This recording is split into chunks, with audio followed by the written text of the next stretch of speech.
Welcome my friends. আজ আমরা pass history নিয়ে আলোচনা করব। আমরা হোমিওপ্যাথিক কেস টেকিং নিয়ে আলোচনা করছিলাম এবং সেখানে অলরেডি আমরা দুটো ভিডিও আপলোড করেছি। আজকে পাস হিস্ট্রি, পেশেন্টের ছোটোবেলা থেকে টিল নাও আজ পর্যন্ত কি সমস্যা হয়েছে সেটা নিয়ে আলোচনা করব এবং তার গুরুত্ব কী। কারণ অনেক পেশেন্ট আছে তারা জিজ্ঞাসা করেন যে ডাক্তারবাবু এত কিছু কেন জিজ্ঞাসা করেন, বা অনেক এই ভিডিওটা স্পেশালি ডেডিকেটেড ফর জুনিয়র ডাক্তারদের জন্য, যারা জুনিয়র চিকিৎসক। কেন হোমিওপ্যাথিক কেস টেকিংয়ে পুরো সিমটমটা নিতে হবে, প্রতিটার গুরুত্ব কী, সেগুলো কিন্তু অবশ্যই আমাদেরকে রুল আউট করতে হবে। তো আমি চলে আসি। তো অন পাস হিস্ট্রি বা পাস্ট হিস্ট্রি বা প্রিভিয়াস ইলনেস, অতীতে কী কী সমস্যা হয়েছে সেটা আমরা জানার জন্য প্রথমেই যদি সেটা বাচ্চা হয়, বাচ্চাদের ক্ষেত্রে আমরা চাইল্ড বার্থ হিস্ট্রি আমরা নেব। বাচ্চাদের ক্ষেত্রে আমরা বার্থ হিস্ট্রি, বাচ্চা জন্মের সময় তার শ্বাসকষ্ট হয়েছিল কিনা, সেই শ্বাসকষ্ট বা অ্যাসফিক্সিয়াল নিওনাটারাম সেই টাইপের কোনো প্রবলেম হয়েছিল কিনা সেটা আমরা জানবো, এক নম্বর। দু নম্বর হচ্ছে কোনো বাচ্চা যখন বড় হচ্ছিল, আমরা পার্সোনাল হিস্ট্রিতেও এটা আরও ডিটেলসে নেব। তো আমি এখানে একটু হালকা করে টাচ করছি, আমি পার্সোনাল হিস্ট্রিও আলাদাভাবে আলোচনা করব। তো ডিউরিং বার্থ বাচ্চার কোনো প্রবলেম হয়েছিল কিনা, বা অ্যাসফিক্সিয়ার কোনো প্রবলেম, শ্বাসকষ্টের কোনো সমস্যা হয়েছিল কিনা, কোনো ভেন্টিলেশনে ছিল কিনা, বা আইসিইউতে ছিল কিনা, সিসিইউতে বা এগুলো ছিল কিনা সেটা আমরা জেনে নেব। কোনো শ্বাসকষ্টের সমস্যা ছিল কিনা, এবং তার সঙ্গে জন্মের পরে বাচ্চা পেটে থাকা অবস্থায় মায়ের কোনো মেজর প্রবলেম হয়েছিল কিনা।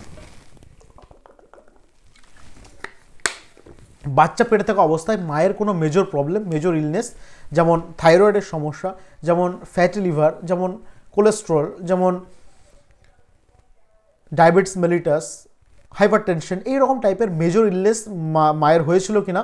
এবং বাচ্চা জন্মানোর পরে তার কোনো মাইলস্টোন ডিলে, সে দেরিতে হাঁটতে শিখেছে, দেরিতে কথা বলতে শিখেছে, দেরিতে চলাফেরা করতে শিখেছে, এরকম টাইপের কোনো জিনিস হয়েছে কিনা সেটা আমরা কিন্তু অবশ্যই মায়ের কাছ থেকে আমরা কিন্তু এই সিমটম, মা বাবার কাছ থেকে, তার প্যারেন্টসের কাছ থেকে আমরা ডিটেলস কিন্তু এই সিমটমটা কালেক্ট করব। কারণ পাস্ট হিস্ট্রিতে এটা জানাটা কোনো ভীষণ ইম্পর্টেন্ট। এবং এরপরে আমরা যে জিনিসটা পাস্ট হিস্ট্রিতে জানবো, that is the any injury, কোনো বড় আঘাত হয়েছে কিনা। কোনো বড়, যেমন কোনো পেশেন্টের যদি মস্তিষ্ক আঘাতের কোনো থাকে, কোনো পেশেন্টের যদি মস্তিষ্কে আঘাতের কোনো হিস্ট্রি থাকে, সেই পেশেন্টের ক্ষেত্রে আমরা ন্যাট্রাম সালফের কথা, আর্নিকের কথা, ন্যাট্রাম সালফের কথা কিন্তু একবার ভাববো। কোনো পেশেন্টের যদি স্ট্রেন বা স্প্রেন থাকে, সেখানে আমরা রাস্ট্রক্সের কথা কিন্তু একবার ভাববো। এবং আর্নিকাতে একটা কথা লেখাই আছে যে যদি সেই পেইন, যদি ইনজুরিটা ইফ রিসিভড ইয়ার্স এগো, যদি ব্যথা বা সেই ইনজুরিটা যদি অনেক বছর আগেও হয়, তবুও কিন্তু আমরা আর্নিকার কথা কিন্তু একবার ভাববো। কারণ লেখাই আছে স্পষ্টত যে যদি আঘাতটা অনেক বছর আগেও হয়, তবু কিন্তু আর্নিকার কথা একবার ভাবতে হবে। তাহলে কোনো ইনজুরি হয়েছিল কিনা, সেটা কোনো মেজর ইনজুরি হয়েছিল কিনা সেটা কিন্তু আমরা রুল আউট করব। এরপর আমরা চলে আসি the suppression of the skin disease. Suppression of the skin disease, স্কিনের কোনো সমস্যা হয়েছিল কিনা, এবং এই স্কিন ডিজিজে কোনো মলম, কোনো অয়েন্টমেন্ট লাগিয়েছে কিনা সেটা কিন্তু আমরা রুল আউট করব। স্কিন ডিজিজে কোনো মলম, কোনো অয়েন্টমেন্ট পেশেন্ট লাগিয়েছে কিনা সেটা কিন্তু আমরা রুল আউট করব। কারণ কি, এটা এখান থেকে আমরা পাস্ট হিস্ট্রি থেকে যেরকমভাবে আমরা মায়াজম জানতে পারি, সেরকমভাবে আমাদের মেডিসিন সিলেকশনও কিন্তু অনেক ইজি হয়ে যাবে। যেমন সাপ্রেশন অফ স্কিন ডিজিজে আমাদের বেশ কিছু মেডিসিন কিন্তু সোডিয়াম, সালফার, পেট্রোলিয়াম, এরকম টাইপের বেশ কিছু স্ট্রং ইন্ডিকেটেড মেডিসিন কিন্তু আছে। তো সেটা কিন্তু খুব ইম্পর্ট্যান্ট আমাদের মেডিসিন সিলেকশনের জন্য। এবং after suppression of the skin disease, আমারই একজন পরিচিত, উনিও একজন হোমিওপ্যাথিক প্র্যাকটিশনার, একজন ডিএমএস করা। তো ওই দাদার একবার ছোটোবেলাতে স্মল পক্স হয়েছিল, চিকেন পক্স হয়েছিল, এবং সেই এক ভদ্রলোক, এক কবিরাজ ভদ্রলোক, তিনি ওনাকে ওই যে ইরাপশনটা, চিকেন পক্সের যে ইরাপশনগুলো বার হয় স্কিনে, সেটা উনি বার হতে দেননি। উনি কী করেন, বিভিন্ন টাইপের অয়েন্টমেন্ট এটা ওটা লাগিয়ে স্কিনে ওই যে ইরাপশন যেটা নর্মালি বার হয়ে আসতেছিল, সেটা কিন্তু বার হতে পারেনি। এই বার না হওয়ার কারণে কিন্তু সেই ভদ্রলোকের এখন মারাত্মক একটা লিভার প্রবলেম, প্রায় সিরোটিক লিভার ডিজিজ বা সিরোসিস অফ লিভারের দিকে কিন্তু সিমটমটা যাচ্ছে। তো এটা এতটাই ভাইটাল একটা প্রবলেম। কারণ এরকম অনেক আমাদের হিস্ট্রি আছে, অনেক পেশেন্টের আমরা পাই যাদের ক্ষেত্রে পেশেন্টের সাপ্রেশন অফ স্কিন ডিজিজ করে, স্কিন ডিজিজটা সাপ্রেশন করে দিয়ে, চাপা দিয়ে কিন্তু পেশেন্টের অ্যাজমাটিক কমপ্লেন, পেশেন্টের শ্বাসকষ্ট কিন্তু ডেভেলপ করে। তো এটা কিন্তু আমাদের রুল আউট করতে হবে, এটা খুব মারাত্মক প্রবলেম কিন্তু। তো এই জন্য পেশেন্টের সাপ্রেশন অফ স্কিন ডিজিজ আছে কিনা, এবং যদি থাকে সেটা কীরকম টাইপের প্রবলেম হয়েছিল, কতদিন ধরে মলম লাগিয়েছে, কোনো অয়েন্টমেন্ট লাগিয়েছে কিনা, কোনো মলম লাগিয়েছে কিনা, বা বিভিন্ন টাইপের অ্যালোপ্যাথিক মেডিসিন যেগুলো আছে সেই ইট্রাকোনাজল এলজেড এর বিভিন্ন টাইপের যে মেডিসিন আছে সেগুলো লাগিয়েছে কিনা সেটা জানাটা খুব ইম্পর্টেন্ট। এরপরে আমরা এনি ওয়ার্ডস, কোনো ওয়ার্ডস হয়েছিল কিনা, কোনো আঁচিল হয়েছিল কিনা। এই আঁচিল বা ওয়ার্ডসের ক্ষেত্রে কেন জানাটা ইম্পর্টেন্ট, আঁচিল বা ওয়ার্ডস থেকে আমরা কিন্তু মায়াজমের ডায়াগনোসিস করতে পারি। পেশেন্টের টেন্ডেন্সি বা পেশেন্টের যে নর্মাল প্রবণতা সেটা কিন্তু আমরা জানতে পারি, পেশেন্টের কি ডিজিজ হওয়ার প্রবণতা বেশি বা কোন মায়াজমের মধ্যে পেশেন্ট বিলং করে সেটা কিন্তু আমরা এই ওয়ার্ডসের হিস্ট্রি থেকে জানতে পারি।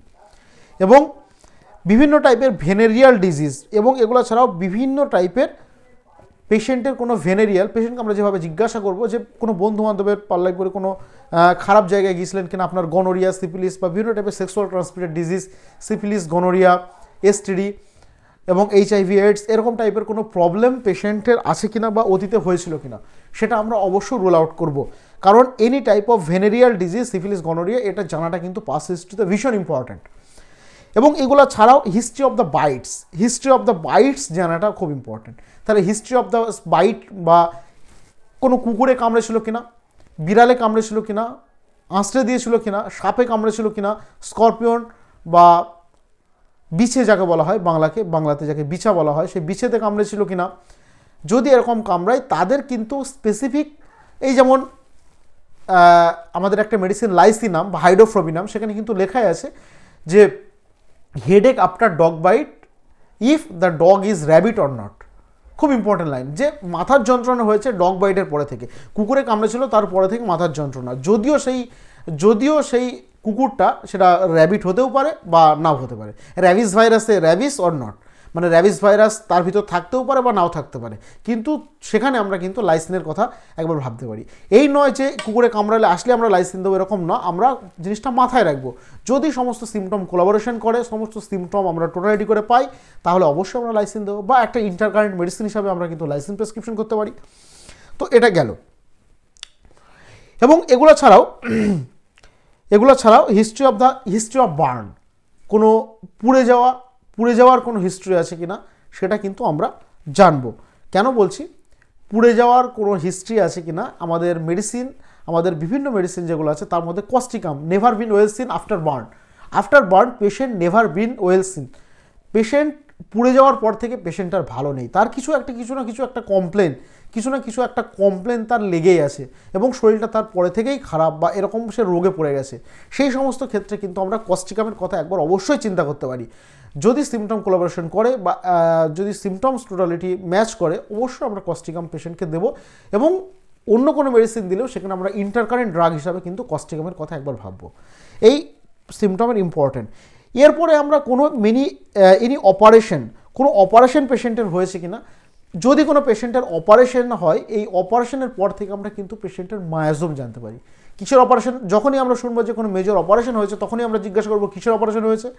পেশেন্ট বলবে না আমার পিসিওডি, ওভারিতে সিস্টের অপারেশন হয়েছে, বাচ্চা থলিতে টিউমারের অপারেশন হয়েছে, তাহলে patient goes to the psychotic, patient কিন্তু সাইকোট্রিক টেন্ডেন্সি দিচ্ছে। বা এরকমভাবে, বা যদি পেশেন্ট বলে আমার হাড়ের ভিতর ঘা হয়েছিল, অস্টিওমাইলাইটিস হয়েছিল, তার অপারেশন হয়েছে, তাহলে পেশেন্টটি সিফিলিটিক। তাহলে আমরা অপারেশন থেকে কিন্তু আমরা পেশেন্টের মায়াজম কিন্তু আমরা জানতে পারি। তাহলে any operation such as the tonsil operation হতে পারে, এনি অ্যাবডোমিনাল সার্জারি হতে পারে, যেমন অ্যাবডোমিনাল সার্জারির মধ্যে অ্যাপেন্ডিসাইটিস হতে পারে, হার্নিয়ার অপারেশন হতে পারে, পাইলসের অপারেশন হতে পারে, ইউটেরাসের প্রবলেম হতে পারে। এবং এগুলো ছাড়াও বিভিন্ন টাইপের রেনাল স্টোন হতে পারে, গল স্টোন হতে পারে, রেনাল স্টোনের অপারেশন, নেফ্রোলিথিয়াসিস, গল স্টোনের অপারেশন বা কোলেলিথিয়াসিস বা ফাইমোসিস, হাইড্রোসিল, ক্যাটারাক্ট, এরকম টাইপের বিভিন্ন রকমের অপারেশন হতে পারে। And the modes of anaesthesia, general আর লোকাল কী ধরনের অ্যানাস্থেশিয়া দেওয়া আছে, কারণ এটাও কিন্তু ইম্পর্টেন্ট। আমি খুব ডিটেলসে বলার চেষ্টা করছি। এই অ্যানাস্থেশিয়া জানাটাও ভীষণ ইম্পর্টেন্ট। কেন ইম্পর্টেন্ট অ্যানাস্থেশিয়া জানাটা? এখনকার দিনে সিজার যেরকম কমন হয়ে গেছে, প্রত্যেকটা মায়েরই সিজার যেরকম কমন হয়ে গেছে, তো সেই ক্ষেত্রে কিন্তু পেশেন্টের যে লোকাল অ্যানাস্থেশিয়া বা স্পাইনাল যে অ্যানাস্থেশিয়া দেওয়া হয়, তাতে কিন্তু একটা পেন বা যন্ত্রণা কিন্তু, যেহেতু ডিরেক্ট স্পাইনাল করে দেওয়া হয়, সেই কারণে কিন্তু কন্টিনিউ কিন্তু যন্ত্রণাটা থেকে যায়। এটা কিন্তু খুব ইম্পর্টেন্ট জানাটা। যে কি ডেলিভারি, নর্মাল না সিজার, এবং কী ধরনের অ্যানাস্থেসিয়া তাকে দেওয়া হয়েছে, যদি সে বলতে পারে, সেখানে আমাদের কিছু মেডিসিন হাইপেরিকাম, স্ট্যাবিসাইগ্রিয়া, বিসমথ, এই টাইপের মেডিসিনগুলো কিন্তু আমরা কমনলি প্রেসক্রিপশন করতেই পারি। এরপরে আমরা চলে আসি, তাহলে এনি অপারেশন গেল।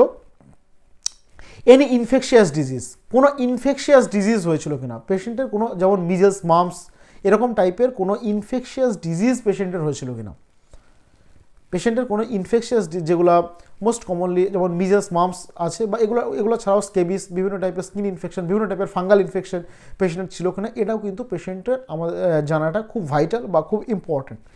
এরপরে আমরা আসি any vaccination, history of any vaccination, measles, mumps, rubella যেগুলো বাচ্চারা নেয়, যে টিকাগুলো নেয়, কোনো টিকা নেওয়া হয়েছে কিনা, বা টিকার কুফলজনিত কোনো কারণে দ্য ব্যাড এফেক্ট অফ ভ্যাকসিনেশনে আমাদের কিন্তু বেশ কিছু মেডিসিন আছে। এবং এই যে পোলিও যেটা নেওয়া হয়, পোলিও টিকা যেটা খাওয়ানো হয়, ওপিভি, ওরাল পোলিও ভ্যাকসিন, এটাও কিন্তু এক ধরনের টিকা। তো এটা খাওয়ার পরেও কিন্তু পেশেন্টের বিভিন্ন প্রবলেম কিন্তু আসতে পারে, এটা খাওয়ার পরেও কিন্তু পেশেন্টের বিভিন্ন রকম প্রবলেম কিন্তু আসতে পারে। তো খুব ইম্পর্ট্যান্ট কোনো আফটার ভ্যাকসিনেশন, কারণ টাইফয়েড যেমন ভ্যাকসিন, বিভিন্ন টাইপের আমাদের মেডিসিন, যেমন মরবিলিনাম, ভ্যাকসিনিনাম, তারপর হচ্ছে ম্যালান্ড্রিনাম, এরকম টাইপ বিভিন্ন ড্রাগস আছে যেগুলো পার্টিকুলার ভ্যাকসিন হওয়ার পরে থেকে তার ব্যাড এফেক্ট নষ্ট করার জন্য কিন্তু সেগুলো ইউজ করা হয়। এবং ওভারঅল যে ব্যাড এফেক্ট ভ্যাকসিনেশন বা কেন্ট রেপার্টরিতে আমরা জেনারেলিটিস চ্যাপ্টারে ভ্যাকসিনেশন আফটার, সেখানে আমরা বেশ কিছু মেডিসিন সালফার, সাইলেশিয়া, অ্যান্টিমটার্ট, ম্যালান্ড্রিনাম, এই টাইপের মেডিসিনগুলো ফার্স্ট গ্রেডে কিন্তু আমরা পাবো। এগুলো কিন্তু খুবই ইম্পর্টেন্ট যে আফটার ভ্যাকসিনেশন কোনো প্রবলেম হয়েছিল কিনা। এনি সিস্টেমিক ডিসঅর্ডার, পেশেন্টের পাস হিস্ট্রিতে কোনো সিস্টেমিক ডিসঅর্ডার হয়েছিল কিনা বা আছে কিনা, যেমন what are the systemic disorder, systemic ডিসঅর্ডারের মধ্যে পেশেন্টের এখনকার দিনে মোস্ট কমন যেগুলো আমি সেগুলো নিয়ে আলোচনা করছি, যেমন থাইরয়েডের প্রবলেম, থাইরয়েড ডিসঅর্ডার, কোলেস্টেরলের প্রবলেম বা রক্তের চর্বির মাত্রা অধিক হয়ে যাওয়া, হাইপার কোলেস্টেরনিমিয়া, এগুলো ছাড়াও হাইপার টেনশন বা উচ্চ রক্তচাপ বেড়ে যাওয়া, এবং ব্লাড সুগার, তাহলে থাইরয়েডের প্রবলেম, এবং ফ্যাটি লিভার, তাহলে ফ্যাটি লিভার পেশেন্টের আছে কিনা, পেশেন্টের কোনো কার্ডিওভাস্কুলার প্রবলেম আছে কিনা, পেশেন্টের হাইপার টেনশন আছে কিনা, পেশেন্টের ব্লাড সুগার বা সুগার আছে কিনা, ডায়াবেটিস আছে কিনা, এবং তার সঙ্গে থাইরয়েডের প্রবলেম আছে কিনা, কোলেস্টেরলের প্রবলেম আছে কিনা, এগুলো কিন্তু জানাটা ভীষণ ইম্পর্টেন্ট বা গুরুত্বপূর্ণ। এগুলো ছাড়াও পাস হিস্ট্রিতে পেশেন্টের কোনো টিবি হয়েছে কিনা, টিউবারক্লোসিস হয়েছে কিনা, বা অ্যাজমাটিক কমপ্লেন আছে কিনা, যদি পাস হিস্ট্রিতে টিবি হয় সেই সমস্ত পেশেন্টের ক্ষেত্রে আমরা কিন্তু টিউবারকুলিনামের কথা কিন্তু একবার ভাবতে পারি, বাট দেবই তা না, কিন্তু আমরা ভাবতে পারি। এগুলো ছাড়াও বিভিন্ন টাইপের নেফ্রোটিক ডিসঅর্ডার, একটু আগে যেমন বললাম যে বিভিন্ন টাইপের ডায়াবেটিস মেলিটাস বা প্রোস্টেট এনলার্জমেন্ট যদি হয়, বা কোনো ইউরিন ট্রাভেল, কিডনিতে কোনো টিউমার বা পলিসিস্টিক কিডনি ডিজিজ বা রেনাল স্টোন, এরকম টাইপের কোনো প্রবলেম হয়েছে কিনা সেটা আমরা জানতে পারি। এর ইম্পর্টেন্স কি, পেশেন্টকে আমরা যেরকমভাবে প্রিভেন্ট করতে পারবো, আমাদের মেডিসিন সিলেকশনে পেশেন্টের টেন্ডেন্সি আমরা বুঝতে পারবো, পেশেন্টের মায়োজোম আমরা ডায়াগনোসিস করতে পারবো, এইভাবে আমরা কিন্তু পাস হিস্ট্রি থেকে আরও অনেক কিছু জানতে পারি। ইন কেস অফ ফিমেলদের ক্ষেত্রে বিভিন্ন টাইপের অ্যাবর্শন, মিসকারেজ, বাচ্চা নষ্ট হওয়ার কোনো হিস্ট্রি আছে কিনা, বা প্রেগনেন্সির সময় কোনো প্রবলেম হয়েছিল কিনা, ইউটেরাইন প্রোলাপসের কোনো হিস্ট্রি আছে কিনা, বিয়ারিং ডাউন সেন্সেশন আছে কিনা, এগুলো আমরা জানবো। এবং এগুলো ছাড়াও বিভিন্ন টাইপের এনি সিরিয়াস শক বা মেন্টাল গ্রিফ বা ডিসঅ্যাপয়েন্টমেন্ট, অবশ্যই আমরা মেন্টাল সিমটম এটা আমরা আলোচনা করব, তবুও আমরা কোনো সাডেন কোনো আপসেট বা নার্ভাসনেস জীবনে হঠাৎ করে এরকম কখনো এসেছিলো কিনা, কোনো ডিপ্রেশনে চলে গেছিলেন কিনা, এগুলোও কিন্তু আমরা জানবো। বা এগুলো ছাড়াও বিভিন্ন টাইপের যে কমন স্কিন ডিসঅর্ডার, কমন যে স্কিন প্রবলেম, যেমন অ্যাকনি, বয়েল, ঠিক আছে, পিম্পল, কার্বাঙ্কেল, স্কেবিস, আর্টিকারিয়া, কোনো পার্টিকুলার কোনো জিনিসে অ্যালার্জি আছে কিনা, এই বা কোনো ফাঙ্গাল ইনফেকশন আছে কিনা, কোনো অ্যালার্জিক আর্টিকারিয়া, অ্যালার্জিক হিস্ট্রি আছে কিনা, সেটা কিন্তু আমরা পেশেন্টকে পাস হিস্ট্রি থেকে আমরা কিন্তু পুরো ডিটেলসে কিন্তু জানতে পারবো। বা অতীতে পেশেন্টের ম্যালেরিয়া, জন্ডিস, টাইফয়েড এইরকম টাইপের কোনো প্রবলেম কিন্তু হয়েছে কিনা, যদি হয় এর ইম্পর্টেন্স কি, যদি এরকম অনেক পেশেন্ট আছে যে ডাক্তারবাবু আমার টাইফয়েড হওয়ার পর থেকে আমার শরীরটা ভালো নেই, এবং তার সঙ্গে পেশেন্টের যদি কনস্টিপেশন থাকে বা কোষ্ঠকাঠিন্যের প্রবলেম থাকে, সেখানে টাইফয়েডিনাম 200 আমি প্র্যাকটিক্যালি পেশেন্টকে ইউজ করেছি, সেখানে আমি দেখেছি ওপিডিতে অনেক পেশেন্ট কিন্তু দারুণ মানে মার্ভেলাস রেজাল্ট কিন্তু এই মেডিসিনে হয়, বা এটা একটা অবস্ট্রাকল রিকভারি বা ইন্টারকারেন্ট মেডিসিন হিসেবে কাজ করে। ম্যালেরিয়া অভিশনালিস যদি সিমটম কোলাবরেট করে, বা যদি একটা পেশেন্টের 2 বার বা 3 বার জন্ডিস হয়েছে, একটা পেশেন্টের 2-3 বার জন্ডিস হওয়া মানে বুঝে নিতে হবে তার লিভারটা উইক আছে বা লিভারে কোনো প্রবলেম আছে, লিভারের দুর্বলতার জন্য কিন্তু তার এই 2-3 বার জন্ডিসটা কিন্তু আসছে। বা স্প্লিন অর গল ব্লাডারে কোনো প্রবলেম আছে কিনা সেটাও কিন্তু দেখে নিতে হবে। এগুলো ছাড়াও বিভিন্ন মিজেলসের কোনো হিস্ট্রি আছে কিনা, small pox, measles, chicken pox, German measles, mumps, whooping cough, এরকম টাইপের কোনো রেসপিরেটরি কোনো প্রবলেম পাস্ট হিস্ট্রিতে পেশেন্ট হয়েছিল কিনা সেটা আমরা অবশ্যই দেখে নেব। বা এগুলো ছাড়াও টাইফয়েড, কলেরা বা বিভিন্ন রিপিটেড ফুড পয়জনিং এরকম টাইপের কোনো প্রবলেম বা ওয়ার্ম ইনফেস্টেশন, আমাশার কোনো সমস্যা আছে কিনা পেশেন্টের। এবং এগুলো ছাড়াও বিভিন্ন টাইপের যে ইনফেকশাস ডিজিজ যেগুলো বললাম, যেমন সেপটিক টনসিলাইটিস বা ডিপথেরিয়া বা অ্যাডেনয়েডস বা recurrent infection of sinusitis and bronchitis, eosinophilia, এরকম টাইপের কোনো problem, asthma, pleurisy, tuberculosis, the cold fever চিল এবং লিউমোনিয়া, এরকম টাইপের কোনো প্রবলেম আছে কিনা সেগুলো আমরা কিন্তু পুরো ডিটেলসে পেশেন্টের কাছ থেকে জেনে নেব। এবং এগুলো ছাড়াও একটু আগে যেটা বললাম যে এনি মেজর ইলনেস, কোনো মেজর ইনজুরি হয়েছিল কিনা, কোনো আঘাত হয়েছিল কিনা সেটা আমরা জানবো। এবং আরেকটা জিনিস যেটা খুব ইম্পর্টেন্ট সেটা হচ্ছে যে ক্রনিক হেডেক, পেশেন্টের কোনো পুরাতন হেডেক আছে কিনা, কোনো কনভালশন আছে কিনা, কোনো সিজার আছে কিনা, মানে সিজার মানে খিঁচুনি বা মৃগীর কোনো সমস্যা, কনভালশনের কোনো সমস্যা, খিঁচুনির কোনো সমস্যা আছে কিনা, কোনো ক্র্যাম্পস আছে কিনা, কোনো মেনিনজাইটিস আছে কিনা, কোনো প্যারালাইটিক কন্ডিশন কখনো হয়েছিল কিনা, এবং any type of major injury, any type of burn এবং any type of operation, any type of renal stone এসব হয়েছিল কিনা এবং কোনো অপারেশন অ্যাটেম্প করেছিল কিনা সেটা আমরা পেশেন্টের কাছ থেকে রুল আউট করবো। তাহলে পাস্ট হিস্ট্রি কিন্তু বিশাল বড় একটা জায়গা, সেখান থেকে আমরা যেরকম একটা মেডিসিনের ইন্ডিকেশন পেতে পারি, পেশেন্টকে আমরা ম্যানেজ করতে পারি বা পেশেন্টের ডিজিজটাকে আমরা প্রিভেন্ট করতে পারি, এবং তার সঙ্গে আমাদের মায়োজোমকে আমরা খুঁজে পেতে পারি, এবং আমাদের মেডিসিন সিলেকশনে কিন্তু অনেক ইজি হয়ে যায় এই পাস্ট হিস্ট্রি থেকে। তো আশা করছি আপনারা এই যে ডিসকাশনগুলো এটা আপনাদের হেল্প হচ্ছে, এবং যদি আরও ডিটেলসে কোনো পার্টিকুলার টপিকের উপর আপনার ভিডিও চান আমাকে কমেন্ট করুন, আমি সেই টপিকের উপর অবশ্যই ভিডিও বানিয়ে দেবো। তো এবং কেস টেকিংয়ের এই যে পোর্শনগুলো পরপর কিন্তু সাবসিকুয়েন্ট টপিক কিন্তু চলতেই থাকবে। এর পরের দিন আমরা ফ্যামিলি হিস্ট্রি নিয়ে আলোচনা করবো। Thank you.